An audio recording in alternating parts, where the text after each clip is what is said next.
everyone, my name is UnderpaidJam, and today I'm going to be exploring whether or not you should play as a vampire in Oblivion. If you enjoyed the video, please give me a like and subscribe, and if you'd like to watch me play through Oblivion live, check me out at twitch.tv/UnderpaidJam. Let's dive in. Vampirism, or porphyric hemophilia, is a unique disease that your character can catch in one of two ways during their travels through Cyrodiil. The first by chance, and the second by player choice. Spill some blood for me, dear brother.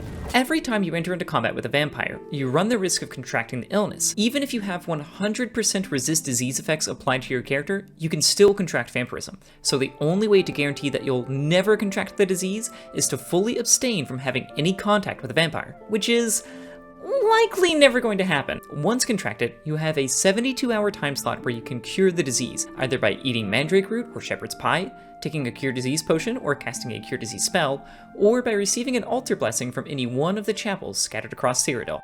Neglecting to nip the vampirism in the bud will ultimately result in your bloodthirsty transformation. Once a vampire, there is only one way that you can cure your disease, and it's a slog of a quest to complete.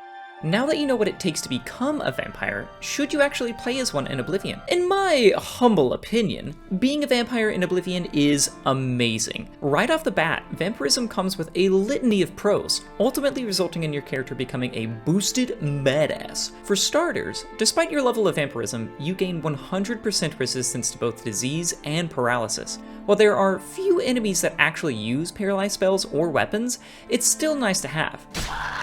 As I've just alluded to, there are different stages to your vampirism, depending on how long you've gone without feeding. After every 24 hours past the last time that you fed, up to 72 hours, you'll gain a +5 bonus to your attributes and skills, as well as a 5% resistance to normal weapons.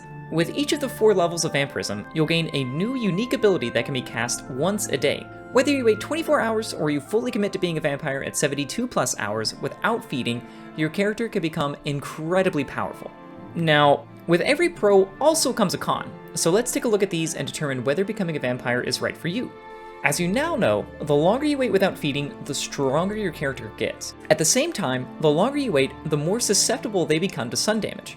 Every 24 hours without feeding gives you a +10% weakness to fire, starting with 20% after the first 24 hours and ending with 50% after 72 hours. You also begin to take damage from the sun on your second day without feeding. After 72 hours, when you're at your peak strength, you'll begin taking 8 damage per second when exposed to sunlight outdoors. You can no longer wait whilst outdoors, as this will likely result in your character dying upon loading in. Not only is this super inconvenient because you'll constantly be taking damage when outdoors, but it's also incredibly inconvenient as it entirely prevents you from fast traveling. This almost forces you to commit to playing the game exclusively at night between the hours of 9 PM and 5 AM. Existing as a full-blown vampire is challenging enough as is, but on top of that, NPCs may not even speak with you if you're fully advanced in your vampirism, adding on to another level of difficulty. You won't get any of my blood! Get away from me! All that said, existing as a vampire is very manageable, and depending on what playstyle or level of immersion you're looking for, it can make for a very unique and rewarding experience. Feeding is very easy to do, but can be tricky if you run out of lockpicks to break into someone's home, or if you don't have any lockpick spells. Fortunately, there are vagrants in every city, which makes for quick and easy meals.